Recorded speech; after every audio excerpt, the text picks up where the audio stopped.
understand their subjects better and in their language. National Centers of Excellence for Skilling. Building on the initiative announced in the July 24 budget, 5 national centers of excellence for skilling will be set up with global expertise and partnerships to equip our youth with the skills required for Make for India, Make for the World manufacturing. The partnership will cover curriculum design, training of trainers, and a skills certification framework and periodic reviews. Expansion of capacity in IITs. Total number of students in 23 IITs has increased 100% from 65,000 to 1.35 lakh in the past 10 years.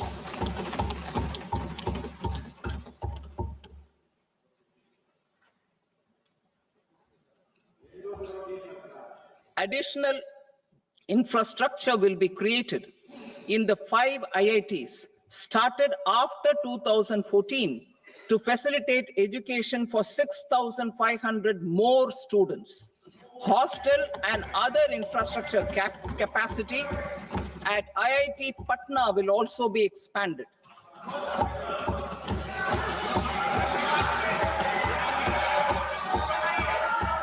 Center of Excellence.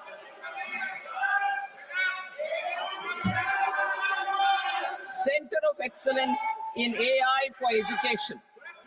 I had announced 3 centers of excellence in artificial intelligence for agriculture, health, and sustainable cities in 2023.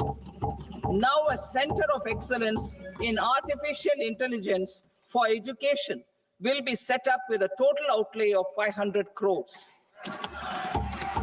Expansion of medical education.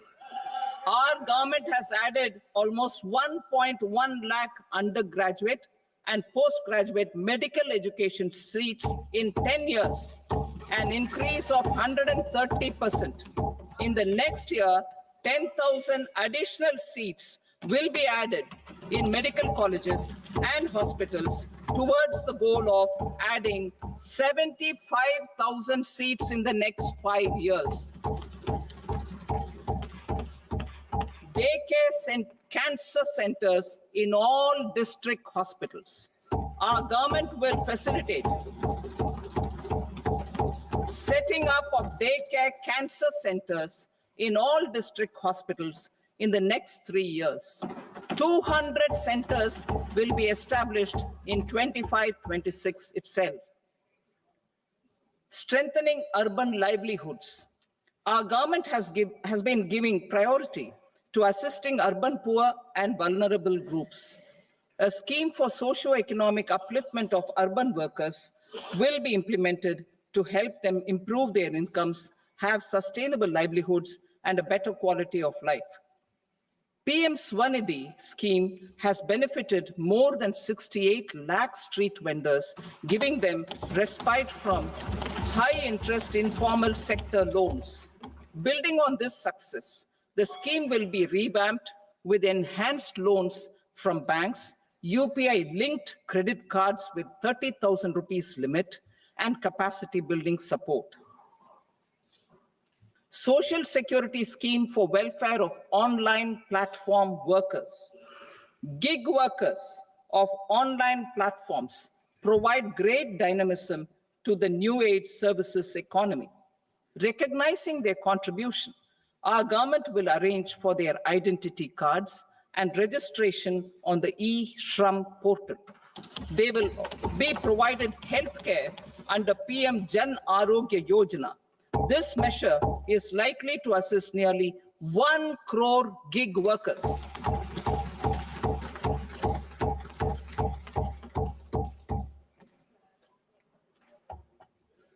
Investing in the economy. Public-private partnership in infrastructure. Each infrastructure-related ministry will come up with a 3-year pipeline of projects that can be implemented in PPP mode. States will also be encouraged to do so and can seek support from the India Infrastructure Project Development Fund. which is a scheme to prepare PPP proposals. Support to states for infrastructure. An outlay of 1.5 lakh crore is proposed for the 50-year interest-free loans to states for capital expenditure and incentives for reforms. Building on the success of the first asset monetization plan announced in 2021, the second plan for 2025 to 30 will be launched to plow back capital of 10 lakh crore in new projects. Regulatory and fiscal measures will be fine-tuned to support the plan. Jal Jeevan Mission. Since 2019, 15 crore households representing 80% of India's rural population have been provided access to portable tap water connections. To achieve 100% coverage, I am pleased to announce the extension of this mission until 2028 with an enhanced total outlay. The mission's focus will be on the quality of infrastructure and O&M of rural piped water supply schemes through Jan Bhagidari. A separate MOU or separate MOUs will be signed with the states and union territories to ensure sustainability and citizen-centric water services delivery. Urban sector reforms. Building on the July budget proposals, urban sector reforms related to governance, municipal services, urban land, and planning will be incentivized. Urban Challenge Fund. The government will set up an urban challenge fund of 1 lakh crore rupees to implement the proposals for cities as growth hubs, creative redevelopment of cities, and for water and sanitation purposes announced in the July budget. This fund will finance up to 25% of the cost of bankable projects, with a stipulation that at least 50% of the cost is funded from bonds, bank loans, and PPPs. An allocation of 10,000 crore is proposed in 2025-26. Power sector reforms. We will incentivize electricity distribution reforms and augmentation of intra-state transmission capacity by states. This will improve financial health and capacity of electricity companies. Additional borrowing of 0.5% of GSDP will be allowed to states contingent on these reforms. Nuclear energy mission for Vikasit Bharat. Development of at least 100 gigawatt of nuclear energy by 2047 is essential for our energy transition efforts. For an active partnership with the private sector towards this goal, amendments to the Atomic Energy Act and the Civil Liability for Nuclear Damage Act will be taken up. A nuclear energy mission for research and development of small modular reactors with an outlay of 20,000 crore will be set up. At least 5 indigenously developed small modular reactors will be operationalized by 2033. Shipbuilding. The shipbuilding financial assistance policy will be revamped to address cost disadvantages. This will also include credit notes for shipbreaking in Indian yards to promote the circular economy. Large ships above a specified size will be included in the infrastructure harmonized master list. Shipbuilding clusters will be facilitated to increase the range, categories, and capacity of ships. This will include additional infrastructure, facilities, skilling, and technology to develop the entire ecosystem. Maritime Development Fund. For long-term financing for the maritime industry, A maritime development fund with a corpus of 25,000 crore rupees will be set up. This will be for distributed support and promoting competition. This will have up to 49% contribution by the government, and the balance will be mobilized from ports and from private sector. UDAN regional connectivity schemes. UDAN has enabled 1.5 crore middle-class people to meet their aspirations for speedier travel. The scheme has connected 88 ports, airports, and operationalized 619 routes.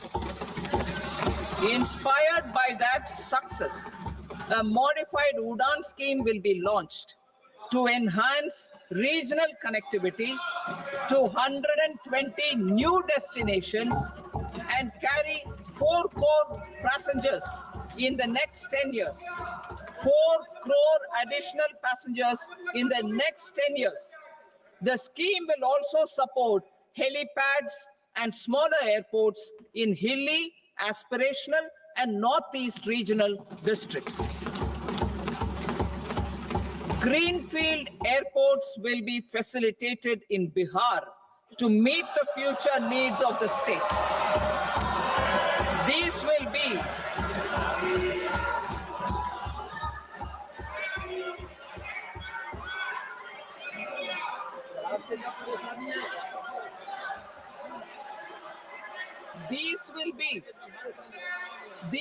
be in addition to the expansion of the capacity of Patna Airport and a brownfield airport in Beta. Western Kosi Canal project in Mithilanchal. Financial support will be provided for the Western Kosi Canal ERM project, benefiting a large number of farmers cultivating over 50,000 hectares of land in the Mithilanchal region of Bihar.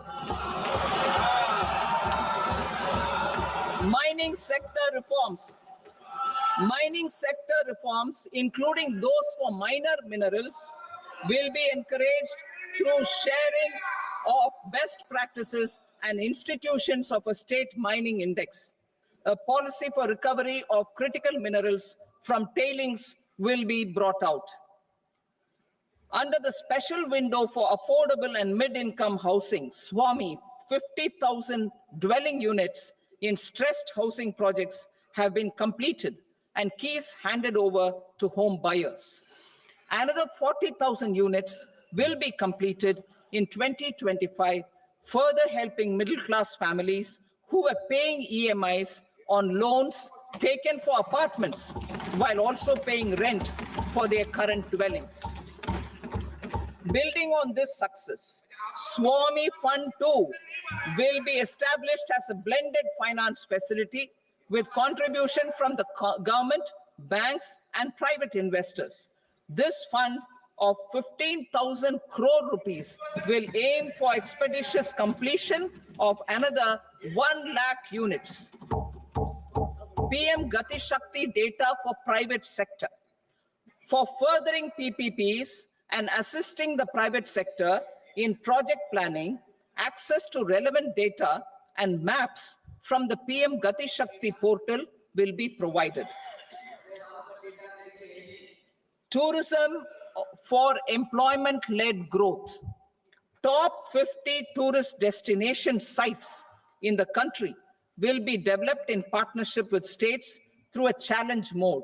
Land for building key infrastructure will have to be provided by the states. Hotels in these destinations will be included in the infrastructure harmonized list. The following measures will be taken for facilitating employment-led growth. Organizing intensive skill development programs for our youth, including in institutes of hospitality management. Providing mudra loans for homestays. Improving ease of travel and connectivity to tourist destinations. Providing performance-linked incentives to states for effective destination management, including tourist amenities, cleanliness, and marketing efforts. and introducing streamlined e-visa facilities along with visa fee waivers for certain tourist groups. Continuing with the emphasis on places of spiritual and religious significance, in the July budget, there will be a special focus on destinations related to the life and times of Lord Buddha. Medical tourism and heal in India. Medical tourism and heal in India will be promoted in partnership with the private sector, along with capacity building and easier visa norms. Investing in innovation. To implement private sector-driven research, development, and innovation initiatives announced in the July budget, I am now allocating 20,000 crore rupees for this purpose. A deep tech fund of funds will also be explored to catalyze the next generation startups as a part of this initiative. In the next 5 years, under the PM Research Fellowship Scheme, we will provide 10,000 fellowships for technological research in IITs and IISc with enhanced financial support. The second gene bank with 10 lakh germplasm lines will be set up for future food and nutritional security. This will provide conservation support to both public and private sectors for genetic resources.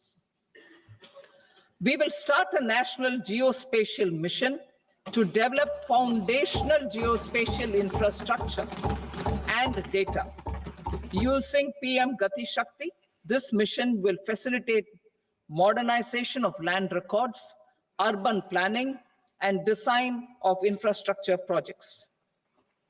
A Gyan Bharatam mission for survey, documentation, and conservation of our manuscript heritage with academic institutions, museums, libraries, and private collectors will be undertaken to cover more than 1 crore manuscripts.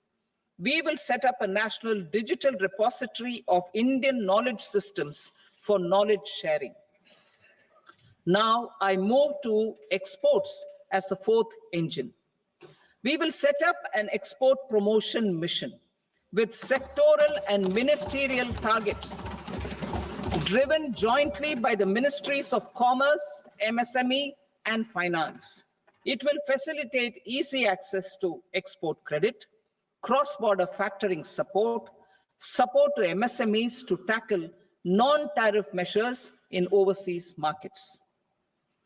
A digital public infrastructure, Bharat Trade Net, for international trade will be set up as a unified platform for trade documentation and financing solutions. This will complement the Unified Logistics Interface platform. The BTN will be aligned with international practices. Support will be provided to develop domestic manufacturing capacities for our economy's integration with global supply chains. Sectors will be identified based on objective criteria. Facilitation groups with participation of senior officers and industry representatives will be formed for select products and supply chains. Through this, there are huge opportunities related to Industry 4.0, which needs high skills and talent. Our youth have both. Our government will support the domestic electronic equipment industry to leverage this opportunity for the benefit of our youth. A national framework will be formulated as guidance to states for promoting global capability centers in emerging Tier 2 cities. This will suggest measures for enhancing availability of talent and infrastructure, building bylaw reforms, and mechanisms for collaboration with industry. Our government will facilitate upgradation of infrastructure and warehousing for air cargo, including high-value perishable horticultural produce. Cargo screening and customs protocol will be streamlined and made user-friendly. Reforms as the fuel. Over the past 10 years, our government has implemented several reforms for convenience of taxpayers, such as faceless assessment, 2, taxpayer charter, 3, faster returns, 4, almost 99% returns being on self-assessment, and 5, Vivad Se Vishwas scheme.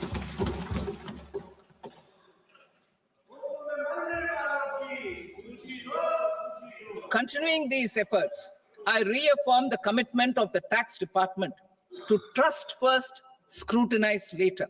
I also propose to introduce the new income tax bill next week. I will detail the indirect tax reforms and changes in direct taxes in Part B. Financial sector reforms. The FDI limit for the insurance sector will be raised from 74 to 100%. This enhanced limit will be available for those companies which invest the entire premium in India. The current guardrails and conditionalities associated with foreign investment will be reviewed and simplified. The services of India Post Payment Bank will be deepened and expanded in rural areas. NABFID will set up a partial credit enhancement facility for corporate bonds for infrastructure. Public sector banks will develop Grameen Credit Score framework to serve the credit needs of SHG members and people in rural areas. A forum for regulatory coordination and development of pension products will be set up. To implement the earlier announcement on simplifying the KYC processes, the revamped central KYC registry will be rolled out in 2025. We will also implement a streamlined system for periodic updating. Requirements and procedures for speedy approval of company mergers will be rationalized. The scope for fast-track mergers will also be widened and the process made simpler. As proposed in the interim budget, we signed bilateral investment treaties with 2 countries in 2024 to encourage sustained foreign investment, and in the spirit of First Develop India, the current model BIT will be revamped and made more investor-friendly. In the last 10 years, in several aspects, including financial and non-financial, our government has demonstrated a steadfast commitment to ease of doing business. We are determined to ensure that our regulations must keep up with technological innovations and global policy developments. A light touch regulatory framework based on principles and trust will unleash productivity and employment. Through this framework, we will update regulations that were made under old laws. To develop this modern, flexible, people-friendly, and trust-based regulatory framework appropriate for the 21st century, I propose 4 specific measures. A high-level committee for regulatory reforms will be set up for a review of all non-financial sector regulations, certifications, licenses, and permissions. The committee will be expected to make recommendations within a year. The objective is to strengthen trust-based economic governance and take transformational measures to enhance ease of doing business, especially in matters of inspection and compliances. States will be encouraged to join in this endeavor. An investment friendliness index of states will be launched in 2025 to further the spirit of competitive, cooperative federalism. Under the Financial Stability and Development Council, a mechanism will be set up to evaluate impact of the current financial regulations and subsidiary instructions. It will also formulate a framework to enhance their responsiveness and development of the financial sector. In the Jan Vishwas Act 2023, more than 180 legal provisions were decriminalized. Our government will now bring up the Jan Vishwas Bill 2.0 to decriminalize more than 100 provisions in various laws. I now move to fiscal policy. In the July budget, I had committed to staying the course for fiscal consolidation. Our endeavor will be to keep the fiscal deficit each year such that central government debt remains on a declining path as a percentage of the GDP. The roadmap for the next 6 years has been detailed in the FRBM statement. Revised estimates for 2024-25. The revised estimate of the total receipts other than borrowings is 31.47 lakh crore rupees, of which the net tax receipts are 25.57 lakh crore rupees. The revised estimate of the total expenditure is 47.16 lakh crore rupees, of which the capital expenditure is about 10.18 lakh crore rupees. The revised estimate of the fiscal deficit is 4.8% of the GDP. Budget estimates for 25-26. Coming to 25-26, the total receipts other than borrowings and total expenditure are estimated at 34.96 lakh crore rupees and 50.65 lakh crore rupees respectively. The net tax receipts are estimated at 28.37 lakh crore rupees. The fiscal deficit is estimated to be 4.4% of GDP. To finance the fiscal deficit, the net market borrowings from dated securities are estimated at 11.54 lakh crore. The balance financing is expected to come from small savings and other sources. The gross market borrowings are estimated at 14.82 lakh crore rupees. I will now move to Part B. Indirect taxes. My proposals relating to customs aim to rationalize tariff structure and address duty inversion. These will also support domestic manufacturing and value addition, promote exports, facilitate trade, and provide relief to common people. Rationalization of customs tariff structure for industrial goods. As a part of comprehensive review of customs rate structure announced in July 2024 budget, I propose to 1. Remove 7 tariff rates. This is over and above the 7 tariff rates removed in 23-24 budget. After this, there will be only 8 remaining tariff rates, including 0 rate.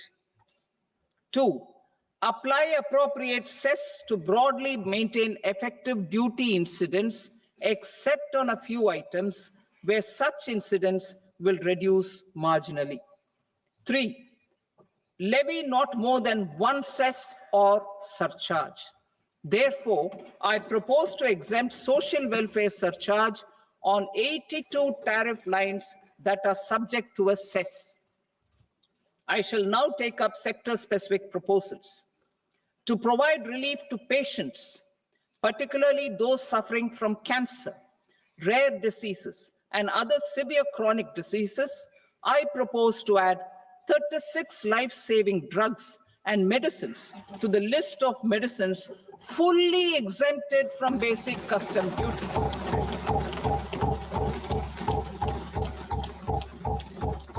I also propose to add 6 life-saving medicines to the list attracting concessional custom duty of 5%. Full exemption and concessional duty will also respectively apply on the bulk drugs for manufacture of the above. Specified drugs and medicines under patient assistance programs run by the pharmaceutical companies are fully exempt from BCD, provided the medicines are supplied free of cost to the patients. I propose to add 37 more medicines along with 13 new patient assistance programs. Support to domestic manufacturing and value addition. Critical minerals. In the July 2024 budget, I had fully exempted BCD on 25 critical minerals that are not domestically available. I had also reduced BCD of 2 other such minerals to provide a major fillip to their processing, especially by MSMEs. Now, I propose to fully exempt cobalt powder and waste, the scrap of lithium-ion battery, lead, zinc, and 12 more critical minerals. This will help secure the availability for manufacturing in India and promote more jobs for our youth. To promote domestic production of technical textile products, such as agro-textiles, medical textiles, and geotextiles at competitive prices, I propose to add 2 more types of shuttle-less looms to the list of fully exempted textile machinery. I also propose to revise the BCD rate on knitted fabrics covered by 9 tariff lines from 10 or 20 to 20% or 115 rupees per kg, whichever is higher. Electronic goods. In line with our Make in India policy and to rectify inverted duty structure, I propose to increase the BCD on interactive flat panel display from 10% to 20% and reduce the BCD to 5% on open cell and other components. In 23-24 budget, for the manufacture of open cells of LCD, LED TVs, I had reduced the BCD on parts of open cells from 5% to 2.5%. To further boost the manufacture of such open cells, the BCD on these parts will now stand exempted. Lithium-ion battery. To the list of exempted capital goods, I propose to add 35 additional capital goods for EV battery manufacturing and 28 additional capital goods for mobile phone battery manufacturing. This will boost domestic manufacture of lithium-ion batteries, both for mobile phones and for electric vehicles. Shipping sector. Considering that shipbuilding has a long gestation period, I propose to continue the exemption of BCD on raw materials, components, consumables, or parts for the manufacture of ships for another 10 years.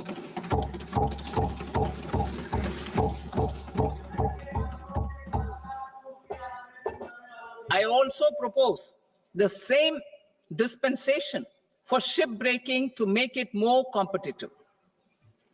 Telecommunication.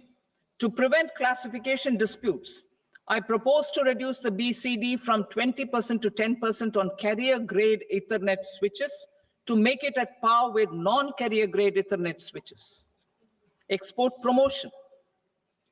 To facilitate exports of handicrafts, I propose to extend the time period for export from 6 months to 1 year, further extendable by another 3 months if required. I also propose to add 9 items to the list of duty-free inputs. Leather sector. I propose to fully exempt BCD on wet blue leather to facilitate imports for domestic value addition and employment. I also propose to exempt crust leather from 20% export duty to facilitate exports by small tanners. Marine products. To enhance India's competitiveness in the global seafood market, I propose to reduce BCD from 30% to 5% on frozen fish paste, surimi, for manufacture and export of its analog products. I also propose to reduce BCD from 15% to 5% on fish hydrolysates for manufacture of fish and shrimp feed. In July 2024 budget, to promote development of domestic MROs for aircraft and ships, I had extended the time limit for export of foreign origin goods that were imported for repairs from 6 months to 1 year and further extendable by 1 year. I now propose to extend the same dispensation for railway goods. Time limit for provisional assessment. Presently, the Customs Act 1962 does not provide any time limit to finalize provisional assessments, leading to uncertainty and cost to trade. As a measure of promoting ease of doing business, I propose to fix a time limit of 2 years, extendable by a year, for finalizing the provisional assessment. I propose to introduce a new provision that will enable importers or exporters, after clearance of goods, to voluntarily declare material facts and pay duty with interest but without penalty. This will incentivize voluntary compliance. However, this will not apply in cases where department has already initiated audit or investigation proceedings. For industry to better plan their imports, I propose to extend the time limit for the end use of imported inputs in the relevant rules from 6 months to 1 year. This will provide operational flexibility in view of cost and uncertainty of supply. Further, such importers will now have to file only quarterly statements instead of a monthly statement.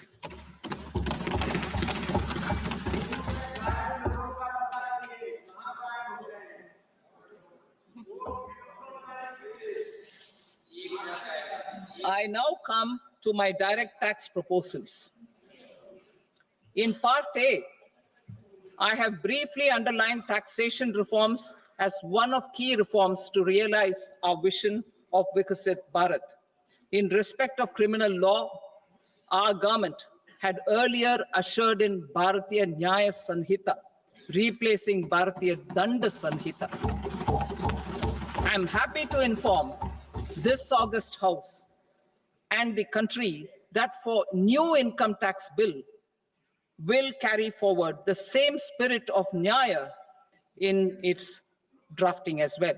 The new bill will be clear and direct in text, with close to half of the present law in terms of both chapters and words. It will be simple to understand for taxpayers and tax administrators, leading to tax certainty and reduced litigation. Reforms, however, are not a destination.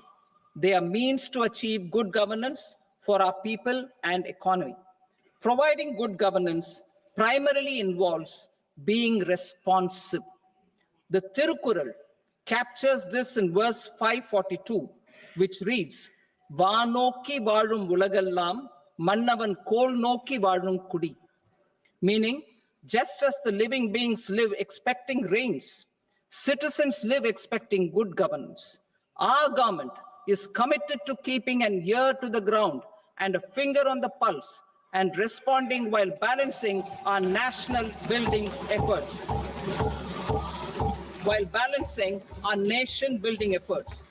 The following measures will detail just how our government will, under the guidance of PM Modi, has taken steps to understand and address. I repeat that sentence, sir. The following measures will detail just how our government, under the guidance of PM Modi, has taken steps to understand and address the needs voiced by our citizens. My tax proposals are guided by this spirit. The objectives of my proposals are as follows. Personal income tax reforms with special focus on middle class. Rationalization of TDS and TCS for easing difficulties. Encouraging voluntary compliance. Reducing compliance burden. ease of doing business, employment, and investment. I will come to my proposal on personal income tax towards the end. TDS and TCS, rationalization for easing difficulties. I propose to rationalize tax deduction at source, TDS, by reducing the number of rates and thresholds above which TDS is deducted. Further, threshold amounts for tax deduction will be increased for better clarity and uniformity. The limit for tax deduction on interest for senior citizens is being doubled from the present 50,000 rupees to 1 lakh rupees. Similarly, the annual limit of 2.40 lakh rupees for TDS on rent is being increased to 6 lakh rupees. This will reduce the number of transactions liable to TDS, thus benefiting small taxpayers receiving small payments. The threshold to collect tax at source, the TCS, on remittances under RBI's liberalized remittance scheme, the LRS, is proposed to be increased from 7 lakh to 10 lakhs. I also propose to remove TCS on remittances for education purposes, where such remittances is out of a loan taken from a specified financial institution. Both TDS and TCS are being applied on any transaction related to sale of goods. To prevent such compliance difficulties, I propose to omit the TCS. I also propose that the provisions of the higher TDS deduction will now apply only in non-PAN cases. In July 2024, the delay for payment of TDS up to the due date of filing statement was decriminalized. I propose to provide the same relaxation to TCS provisions as well. The government under the leadership of Prime Minister Modi believes in Sabka Saath, Sabka Vikas, Sabka Vishwas, and Sabka Prayas. In line with this, we brought in updated return facility in 2022 for voluntary compliance by taxpayers who had omitted to report their correct income. Our trust in taxpayers was proved right. Nearly 90 lakh taxpayers voluntarily updated their incomes by paying additional tax. Taking this trust further, I now propose to extend the time limit to file updated returns for any assessment year from the current limit of 2 years to 4 years. I propose to reduce the compliance burden for small charitable trusts and institutions by increasing their period of registration from 5 years to 10 years. It is also proposed that disproportionate consequences do not arise for minor defaults, such as incomplete applications filed by charitable entities. Presently, taxpayers can claim the annual value of self-occupied properties as nil only on the fulfillment of certain conditions. Considering the difficulties faced by taxpayers, it is proposed to allow the benefit of 2 such self-occupied properties without any condition. To streamline the process of transfer pricing and to provide an alternative to yearly examination, I propose to introduce a scheme for determining arm's length price of international transaction for a block period of 3 years. This will be in line with global best practices. With a view to reduce litigation and provide certainty in international taxation, the scope of safe harbor rules is being expanded. A number of senior and very senior citizens have very old national savings schemes accounts. As interest is no longer payable on such accounts, I propose to exempt withdrawals made from NSS by individuals on or after 29th August 2024. I am also proposing to allow similar treatment to NPS Vatsalya accounts as is available to normal NPS accounts subject to overall limits. In my speech in July 2024, I had promised that all processes, including giving effect to appellate orders, shall be digitalized and made paperless over the next 2 years. So I'm happy to announce that digitalization is being made operational now. In July 2024, we brought in the Vivad Se Vishwas scheme to resolve income tax disputes pending in appeal. The scheme has received a great response, with nearly 33,000 taxpayers having availed of the scheme to settle their disputes. I have a few proposals to promote investment and employment. It is proposed to provide a presumptive taxation regime for non-residents who provide services to a resident company that is establishing or operating an electronics manufacturing facility. I further propose to introduce a safe harbor for tax certainty for non-residents who store components for supply to specified electronics manufacturing units. Presently, the tonnage tax scheme is available only to sea-going ships. The benefits of existing tonnage tax scheme are proposed to be extended to inland vessels registered under the Indian Vessels Act 2021 to promote inland water transport in the country. Extension for incorporation of startups. We continue to support the Indian startup ecosystem. I propose to extend the period of incorporation by 5 years to allow the benefit available to startups which are incorporated before 1/4/2030. In order to attract and promote additional activities in the IFSC, I am inter alia proposing specific benefits to ship leasing units, insurance offices, and treasury centers of global companies which are set up in IFSC. Further, to claim benefits, the cutoff date for commencement in IFSC has also been extended by 5 years to 31/3/2030.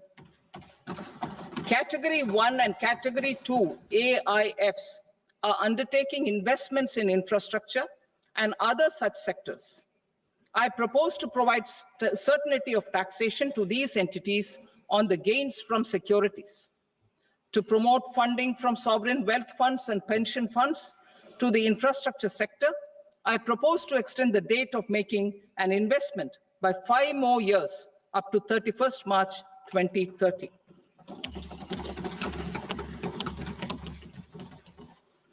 Personal income tax reforms with special focus on middle class. Democracy, demography, and demand are the key support pillars in our journey towards Vikasit Bharat. The middle class provides strength for India's growth. This government, under the leadership of Prime Minister Modi, has always believed in the admirable energy and ability of the middle class in nation building. In recognition of their contribution,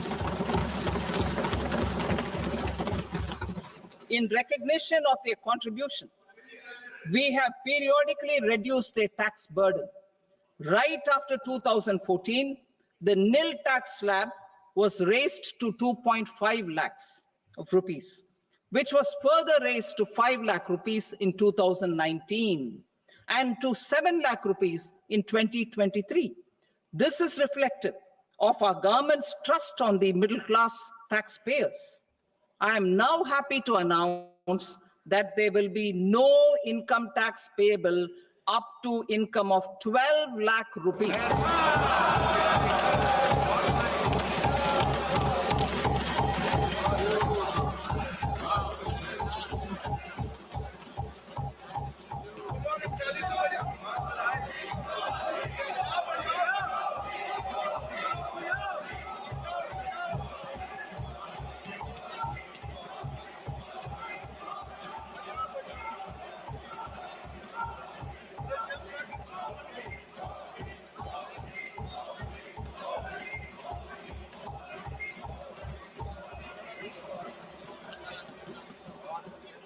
So average income of 1 lakh per month other than the special rate income such as capital gains under the new regime.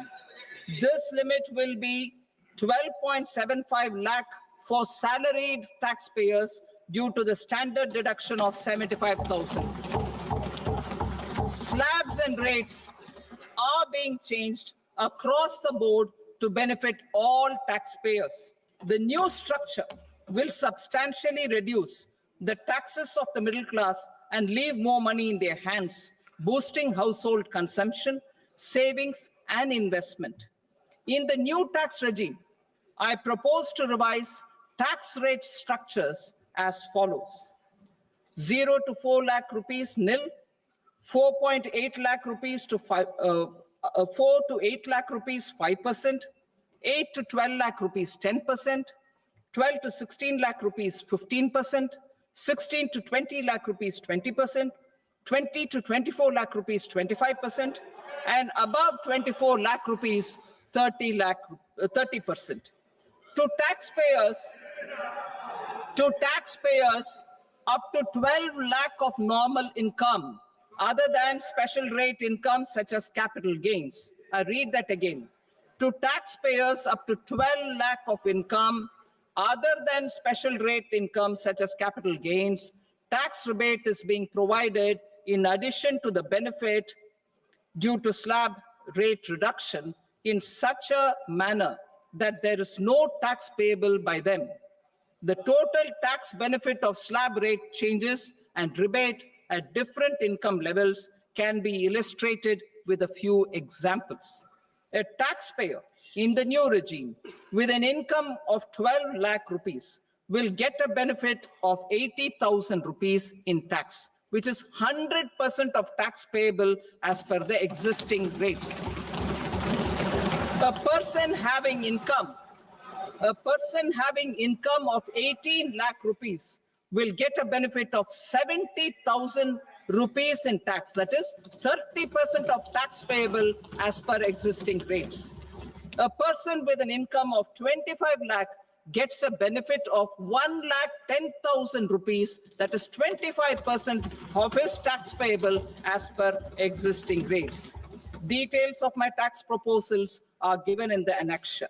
As a result of these proposals, Honorable Speaker, sir, revenue of about 1 lakh crore in direct taxes and 2,600 crores in indirect taxes will be foregone.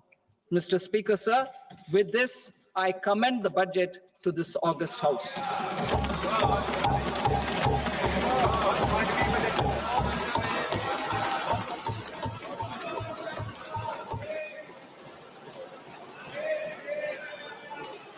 Item number 2, Srimati Nirmala Sitharaman. Sir, with your permission, I rise to lay on the table the following statements under Section 3(1) of the Fiscal Responsibility and Budget Management Act, 2003. Medium-term fiscal policy cum fiscal policy strategy statement and macroeconomic framework statement. Item number 3, Srimati Nirmala Sitharaman. Sir, with your permission, I rise to move for leave to introduce the Finance Bill 2025. प्रश्न ये है कि विधेयक को पुनर्स्थापित करने की अनुमति प्रदान की जाए। जो सदस्य इसके पक्ष में हाँ कहें, जो सदस्य विरोध में ना कहें। मेरे विचार में निर्णय हाँ वालों के पक्ष में हुआ, हाँ वालों के पक्ष में अनुमति प्रदान की जाती है। माननीय मंत्री जी, अब विधेयक को पुनर्स्थापित करें। Sir, I introduce the bill. Thank you. सभा की कार्रवाई सोमवार दिनांक 3 फरवरी 2025 को प्राप्त 11 बजे तक के लिए स्थगित की जाती है।